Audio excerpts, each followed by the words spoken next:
30년 전과 오늘날 시대에 달라진 부분들이 아주 많이 있음은 성도 여러분들도 잘 알고 계실 것입니다. 그런데 그 중에 가장 눈에 띄는 변화를 한 가지 꼽자면 바로 평생 직장이라는 개념이 무너졌다는 것입니다. 이전 시대는 25, 27 이 정도 공부하고 재능을 쌓고 기술을 배우면 나머지 자신의 삶을 살아갈 수 있었습니다. 그 시대에 가장 중요한 건 성실함이었어요. 성실하게 살면 집도 하나 장만할 수 있고, 성실하게 살면 또 자녀를 교육하고 또 어른으로서 존경을 받는 시대가 20, 30년 전의 시대입니다. 그런데 지금은 시대가 너무 달라져서 성실하다고만 살 수 있는 시대가 아니라는 것입니다. 사회학자들은 그 이유를 어디서 찾느냐면 인터넷 발전과 더불어서 지식의 증가 때문이다, 이렇게 말을 합니다. 쉽게 말해 알아야 될 지식이 너무나 많다는 것입니다. 그리고 그 지식이 어디까지 영향을 미치냐면 한 나라, 그리고 나아가서 전 세계에 그 지식이 공유된다는 것입니다. 그러니까 현대인들이 성실함은 기본이고, 거기에 이 변화되는 세상에 현재 알아야 될 지식, 유행, 트렌드에 민감하게 반응하지 못하면 변화에 뒤처지면 도태된다는 것입니다. 그래서 미래학자 버크민스터 풀러가 이런 말을 했어요. 19세기에는 인류의 지식이 2배가 되는데 100년이 걸렸다고 합니다. 그러니까 한 사람의 인생을 70으로 하면 30년 배우고 그 30년 기술 가지고 살아가도 나머지 40년이 아무런 문제가 없다는 것입니다. 변화가 없으니까. 그런데 20세기 중반에 이르러서는 인류의 지식이 2배가 되는데 25년이 걸렸다고 합니다. 그러면 이때도 그래도 나아요. 25년 배워서 한참 활동할 시기 25년을 그 변화에 맞춰서 조금씩 개발해 나가면 살아가는데 문제가 없어서 평생 직장이 되는 것입니다. 그런데 21세기는 인류 전체 지식의 총량이 2배가 되는데 얼마 걸리느냐? 이 학자에 의하면 13개월밖에 안 걸린다는 거예요. 그러니까 13개월이면 약 1년이죠. 1년마다 이 시대가 알아야 될 것, 변화, 유행, 트렌드가 계속 바뀌고 있다는 것입니다. 우리나라만 봐도 이것이 이해가 될 것입니다. 정책이 수없이 바뀌어요. 금리가 수없이 바뀌어요. 예전에 어떤 사람이 유튜브에서 자신이 치킨집을 하는데 이런 말을 해요. 자신이 치킨집을 하면서 깨달은 게 있대요. 정말 맛있게 만들어도 2년을 버티기가 힘들다, 이런 얘기를 하면서 지금은 그걸 접었다 그래요. 왜냐하면 그 2년 안에 치킨집이 수없이 생긴다는 거예요. 그리고 각 치킨집마다 새로운 메뉴 개발을 계속해서 신제품을 출시하니까 본인이 살아남을 수가 없다는 거예요. 그걸 그 새로운 소비자들도 새로운 걸 찾다 보니까 2년을 버티지 못한다는 것입니다. 제가 어렸을 때 동네에 보면 치킨집 딱 3개 있었어요. 페리카나. 갑자기 아침에 식사 안 하신 분들 죄송합니다. 페리카나, 그다음에 처갓집, 처갓집. 그리고 저희 이제 전주에만 있던 저희 동네하고 익산에서 있었던 게 다사랑. 이름이 다 참 촌스럽네요. 요새는 뭐 BBQ, BHC 영어인데 처갓집, 다사랑, 이거밖에 없었어요. 단골로 계속 유지가 됐었습니다. 그러나 지금은 전주 가면 얼마나 많이 있습니까? 이마트라는 그 큰 회사가 온라인으로 쇼핑 문화가 바뀌더니 적자가 돼서 자꾸 매각을 한대요. 온라인도 마찬가지입니다. 온라인 안에서 또 변화가 있어요. SNS도 마찬가지죠. 예전에는 싸이월드 기억하십니까? 도토리를 샀던 시대인데 싸이월드가 사라지더니 페이스북이 생겨요. 그러더니 이제는 어떻게 돼요? 그것도 아니다, 인스타그램을 찾아요. 계속 변화돼요. 그러니까 직장에서 나를 받아주지 않는 게 아니라 그 직장이 이 시대 가운데 존재할지를 모르는 게 오늘날 시대라는 것입니다.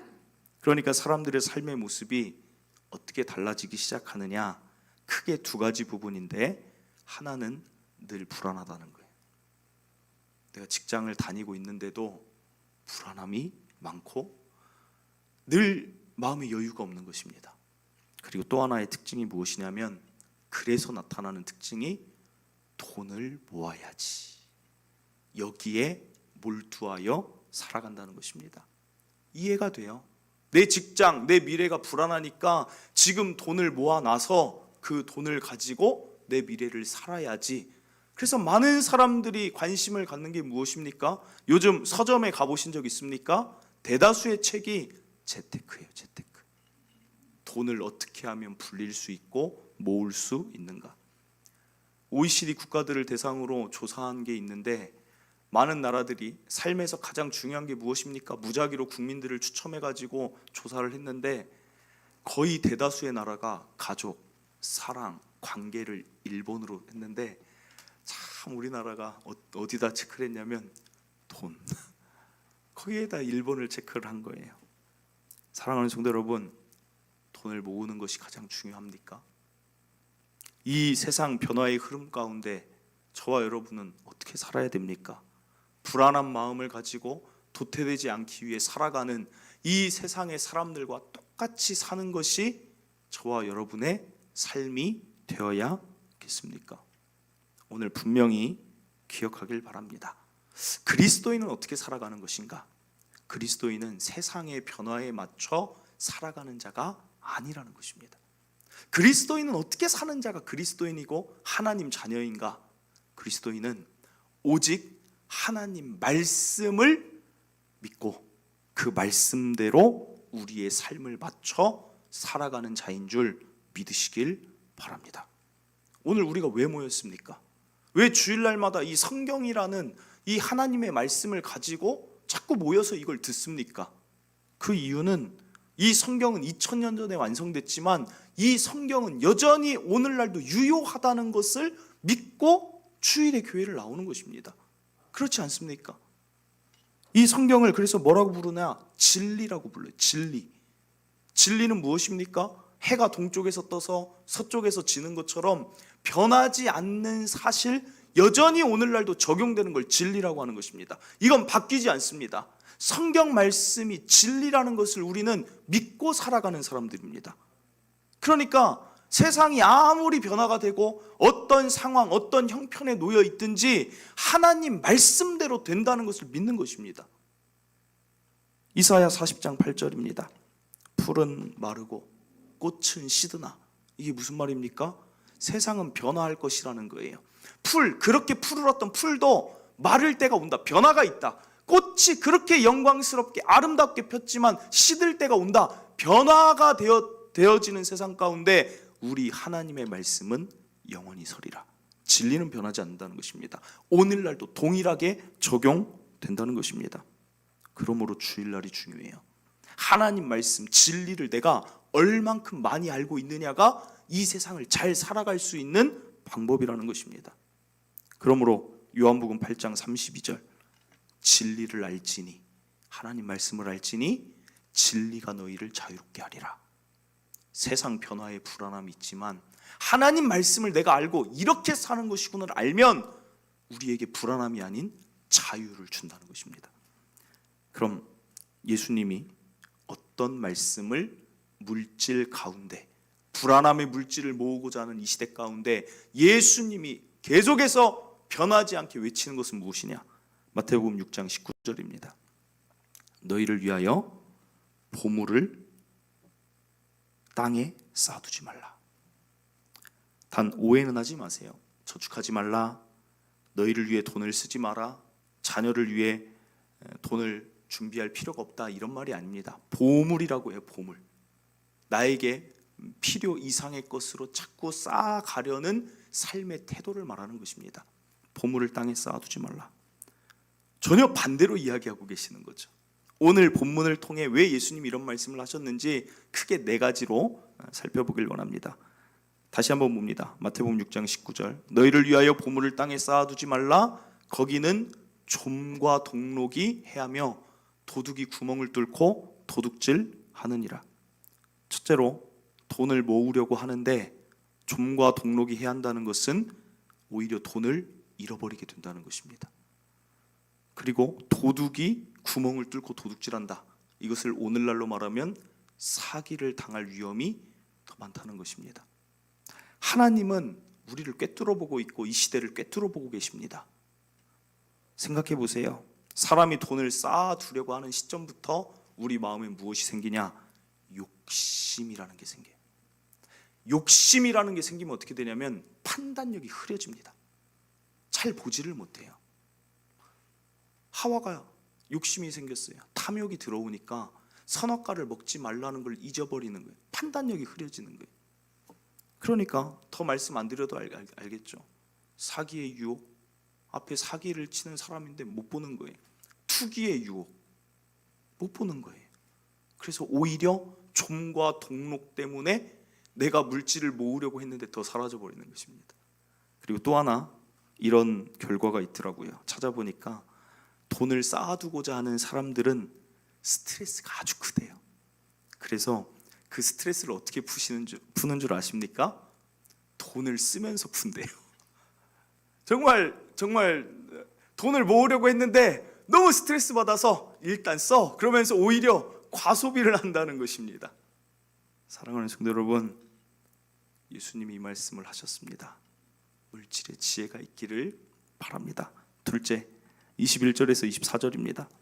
왜 보물을 쌓아두지 말라고 하시느냐? 내 보물이 있는 그곳에는 내 마음도 있느니라. 눈은 몸의 등불이니 그러므로 내 눈이 성하면 온몸이 밝을 것이요 눈이 나쁘면 온몸이 어두울 것이니 그러므로 내게 있는 빛이 어두우면 그 어둠이 얼마나 더하겠느냐. 한 사람이 두 주인을 섬기지 못할 것이니 혹 이를 미워하고 저를 사랑하거나 혹 이를 중히 여기고 저를 경히 여김이라.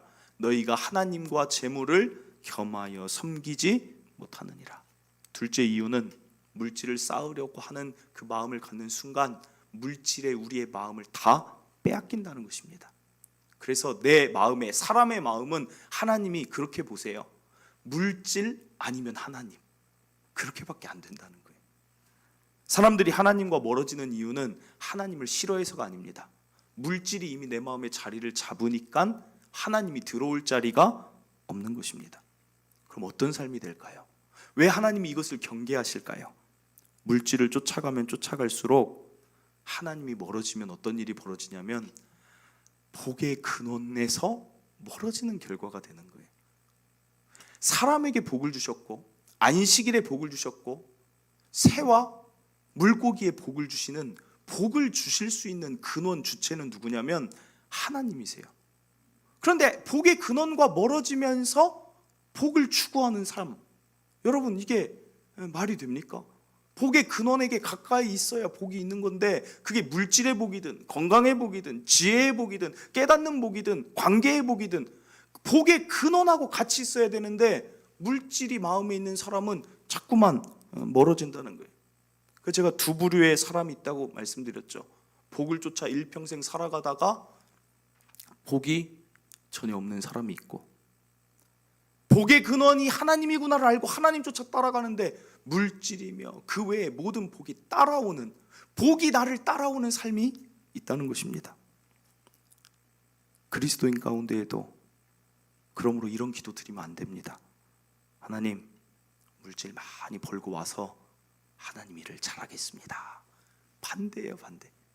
그냥 매일의 삶에서, 매주의 삶에서 오늘 여기 있는 여러분들처럼 하나님 믿고 매일 말씀 듣고 말씀 따라 살다 보면 어느 날 이런 복이 굴러오네? 하나님이 이렇게 주셨나 보네? 이게 맞는 삶이라는 거예요. 이게 맞는 삶. 오늘 깨닫는 지혜가 있기를 바랍니다. 이어서 세 번째입니다. 왜 보물을 땅에 쌓아두며 살지 말아야 하는가? 25절입니다. 그러므로 내가 너희에게 이르노니 목숨을 위하여 무엇을 먹을까 무엇을 마실까 몸을 위하여 무엇을 입을까 염려하지 말라. 목숨이 음식보다 중하지 아니하며 몸이 의복보다 중하지 아니하냐. 이것은 우선순위를 말해요. 목숨이 더 중요합니다. 그러므로 셋째로 물질을 쫓아가다 보면 더 중요한 가치를 잃을 수 있다는 거예요. 우선순위를 잘못 설정하면 그것을 잃어버릴 수 있다는 것입니다. 사실 돈보다 더 중요한 게 무엇입니까?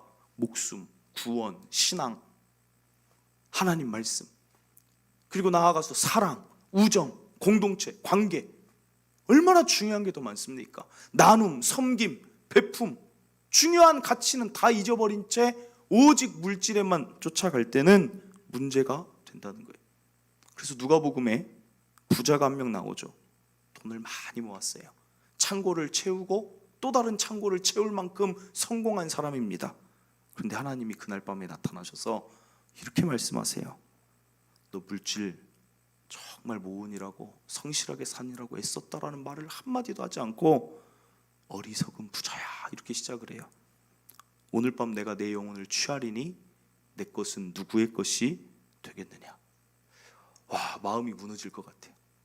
그렇게 열심히 살았는데 물질 이제 많이 모아서 이제 좀 내가 쉬고 먹고 즐기자 했는데 하나님이 그날 밤 물질 쓸 시간을 안 주고 데리고 가시는 거예요. 왜 그럴까?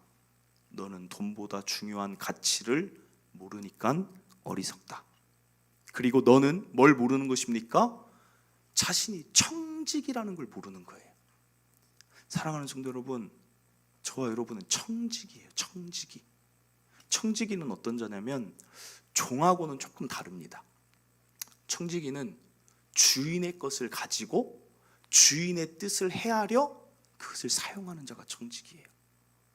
그러니까 주인의 것, 하나님의 것을 가지고 그것을 주인의 뜻에 맞게 사용해야 되는데 그것이 마치 내 것인 양 사용하니까 어리석다. 모으는 것이 주인의 뜻이 아니니까 그의 생명까지 하나님이 데려가시는 거예요. 사랑하는 성도 여러분, 주인의 뜻은 무엇일까요? 성경을 쭉 보면 세 가지 몫이라니까요. 하나님의 목, 이웃의 목, 나의 목. 하나님은 참 감사한 게 뭔지 아십니까? 우리도 이 땅에 살면서 누리며 땅을 정복하고 이 땅을 다스리며 누리며 생육하고 번성하게 하셨습니다. 교회를 다니니까 물질을 다 교회에 바치고 아니에요. 나의 몫이 있어요. 나와 가정이 누릴 몫이 있어요. 그러나 늘 사람들이 잊어버리는 게 하나님의 몫까지 내 몫인 줄 안다는 거예요. 이웃의 몫까지 내 몫인 줄 안다는 거예요. 사랑하는 성도 여러분, 하나님의 몫대로 이 부자가 어리석지 않기 위해서는 창고에 모아둘 것이 아니라 하나님의 몫은 하나님의 일로, 이웃의 몫은 창고를 좀 털어서 이웃에게 좀 나눠주고 내 몫은 또 내가 그때그때 즐기고, 그러면 어리석지 않은데 그냥 나를 위해서만 모아두니까 너는 청지기가 아니다. 사랑하는 성도 여러분, 주인의 뜻을 구하시고 주인의 뜻대로 청지기로 살아가시길 바랍니다. 마지막입니다. 왜 보물을 쌓아두지 말라고 하시냐. 27절에서 29절 정말 중요한 이야기예요.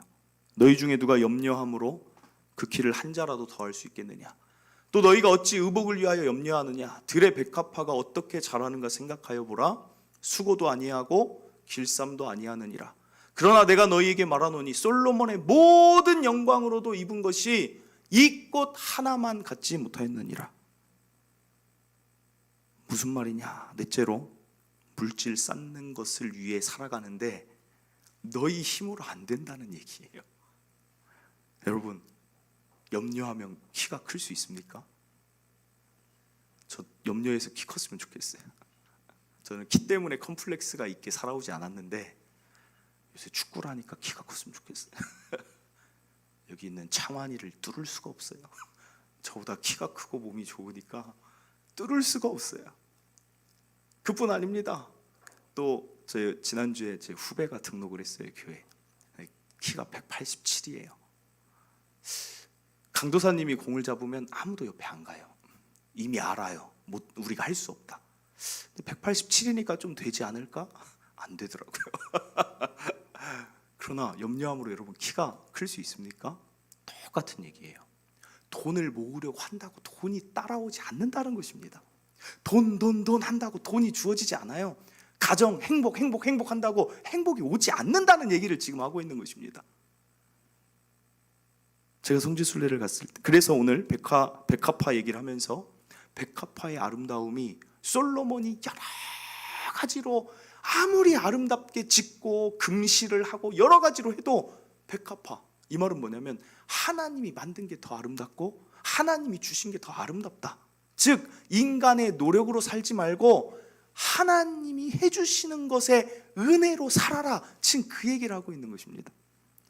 제가 성지순례 갔을 때 처음에 어디를 먼저 가냐면 이집트를 먼저 가요. 이스라엘 말고.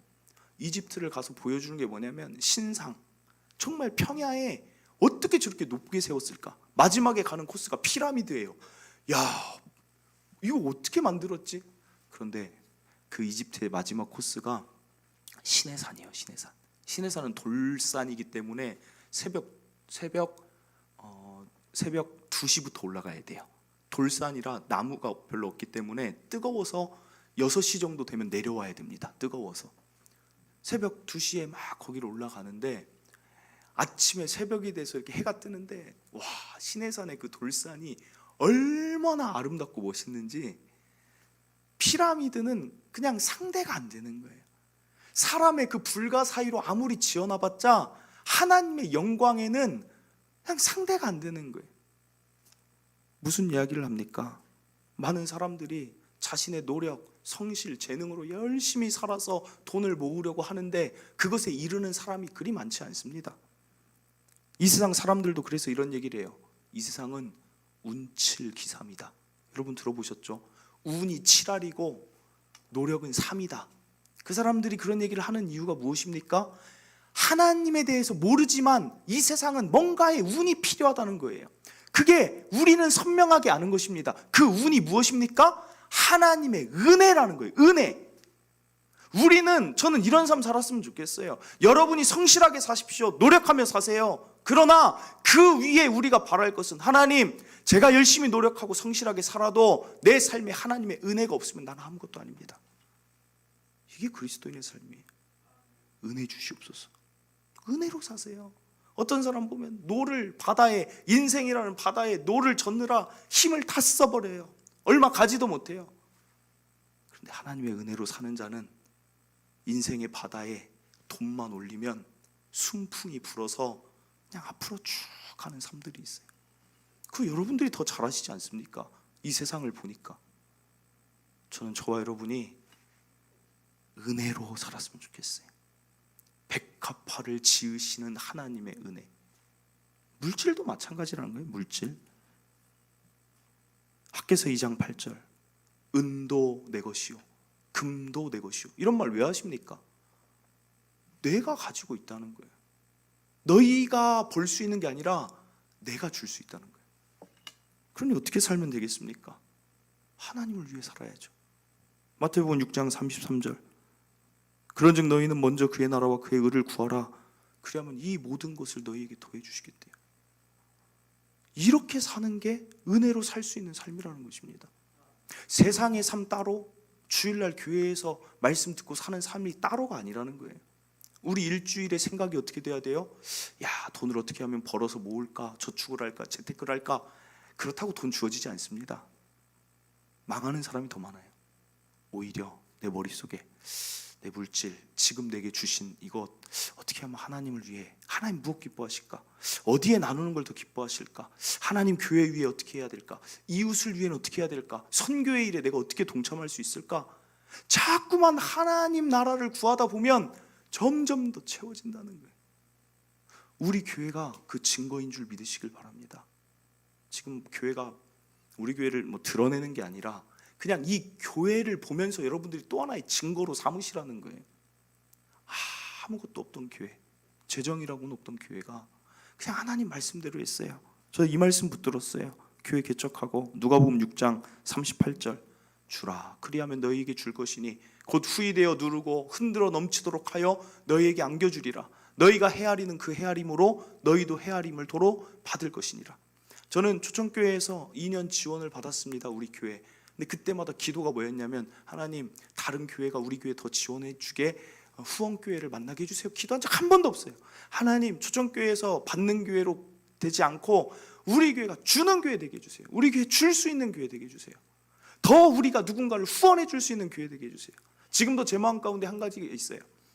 우리가 거저 받았으니 거저 주어라. 나중에 어느 시점이 되면 우리가 개척을 한 교회를 통해 받았으니까 우리 교회도 누군가의 교회를 개척해 줬으면 좋겠어요. 언제가 될지 모르지만 저는 꿈꿉니다. 계속해서 주는 교회, 왜냐하면 저 말씀대로 된다니까요. 저건 진리라니까요. 성도들이 내가 하나님 물질 좀 있으면 그 다음에 나누겠습니다, 틀렸다는 거예요. 주라, 그리하면 어떻게 주십니까? 너희에게 줄 것이니 곧 후이되어 누르고 흔들어 넘치도록 준다. 이 말씀대로 하니 하나님이 계속 채워주시는 거라 저는 믿습니다. 코로나로 교회가 사라지는 시대에도 부흥으로 하나님이 후이 누르고 흔들어 넘치도록 하시는 줄 믿습니다. 잠언 11장 24절, 흩어 구제하여도 더욱 부하게 되는 일이 있나니 과도히 아껴도 가난하게 될 뿐이라. 어떻게 이런 일이 있을까요?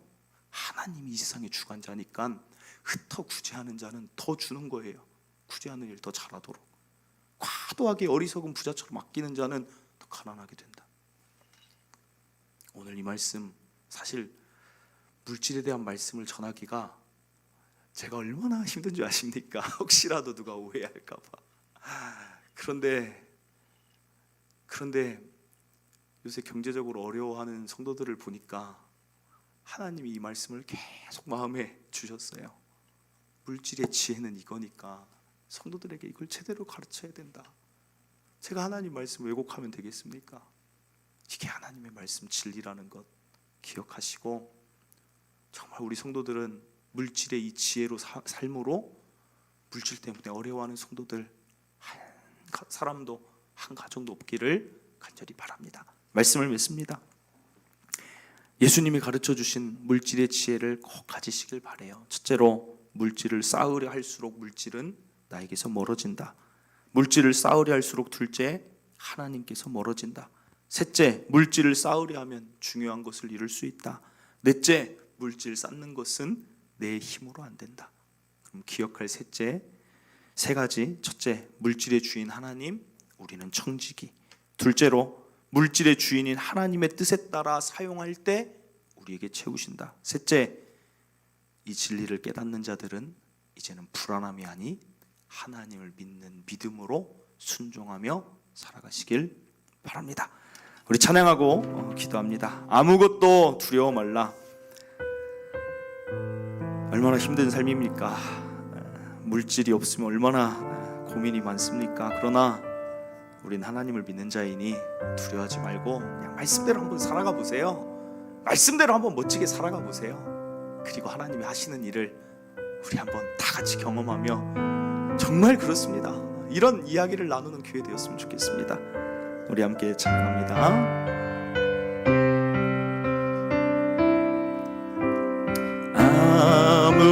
아무것도 두려워 말라. 주 나의 하나님이 지켜주시네. 놀라지 마라, 겁내지 마라. 주님 나를 지켜주시네. 다시 한번, 아무것도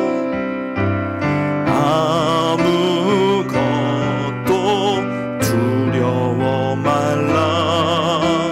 주 나의 하나님이 지켜주시네. 놀라지 마라, 겁내지 마라. 주님 나를 지켜주시네. 내 맘에 힘에 겨워, 내 맘이 힘에 겨워 지칠지라도 주님 나를 지켜주시네. 세상의 험한 풍파 몰아칠 때도 주님 나를 지켜주시네.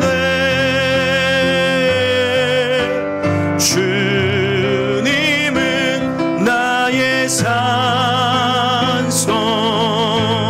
주님은 나의 요새, 주님은 나의 소망,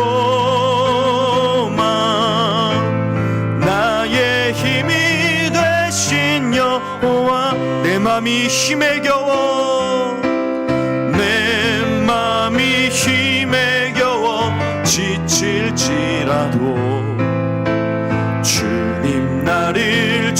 지켜주시네.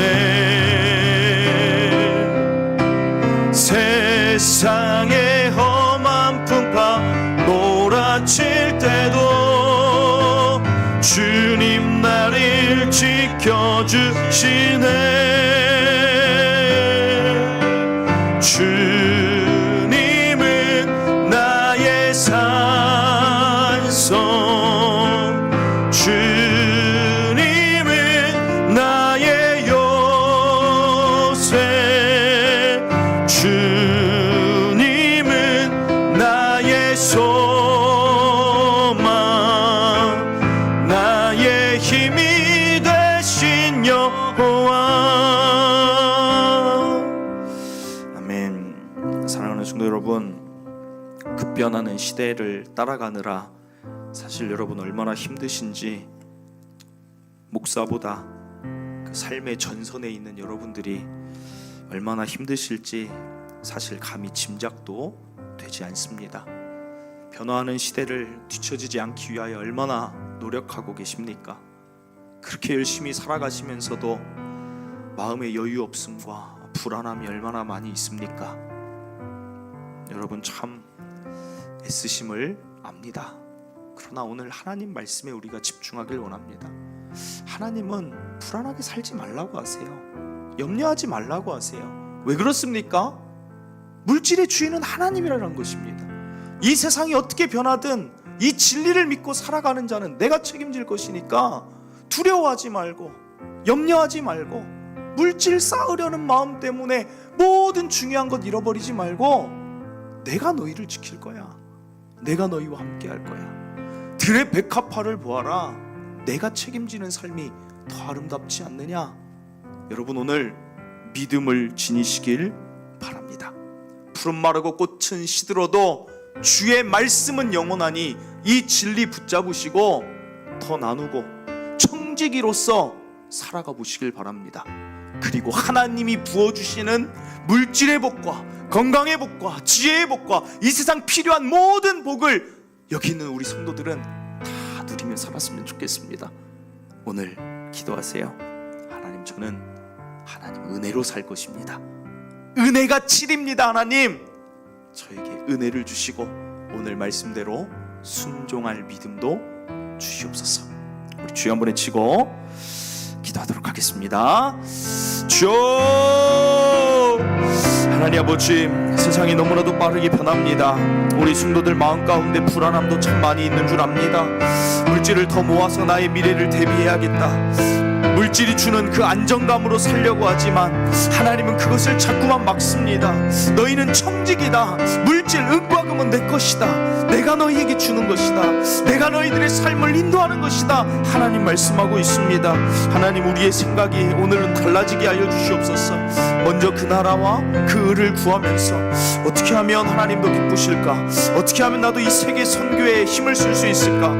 어떻게 하면 이 교회를 위하여 살아갈 수 있을까? 정말 어렵고 힘든 자들 어떻게 하면 내가 하나님의 것을 가지고 그들을 도울 수 있을까? 하나님, 온통 우리 머릿속의 생각이 그 생각이 있게 하여 주시옵소서. 하나님, 우리는 하나님 우리의 노력과 성실로 사는 것이 아니라 오직 하나님의 은혜로 정말 인생이라는 바다에 순풍이 불어서 사는 삶을 우리 성도들이 살았으면 좋겠습니다.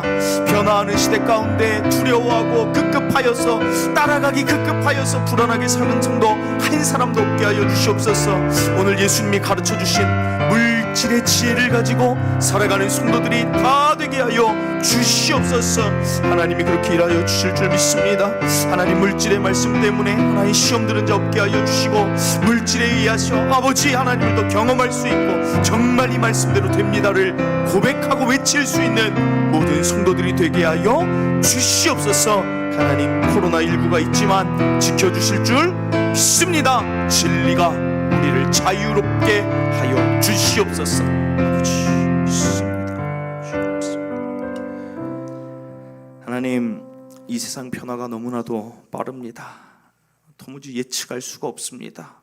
그래서 자꾸 우리의 마음이 불안해지고 우리도 세상의 사람들과 같이 물질을 모아서 나의 삶의 안정을 찾으려고 합니다. 그러나 하나님은 하나님으로 안정을 찾기를 원하십니다. 물질을 더 모아서 미래를 준비하지 말고 하나님을 더 붙들고 미래를 준비하기를 하나님은 원하십니다. 우리는 그리스도인입니다.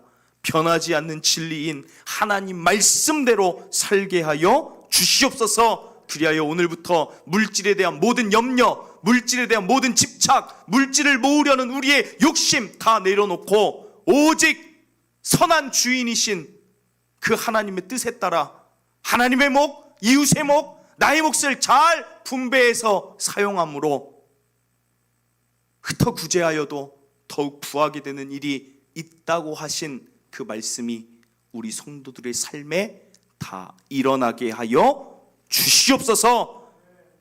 오늘 말씀 시험에 들지 않게 하시고 오늘 말씀을 믿음으로 받아 물질의 지혜와 깨달음을 가지고 일평생 물질에서 자유하게 되는 인생이 되게 하여 주시옵소서. 이제는 우리 구주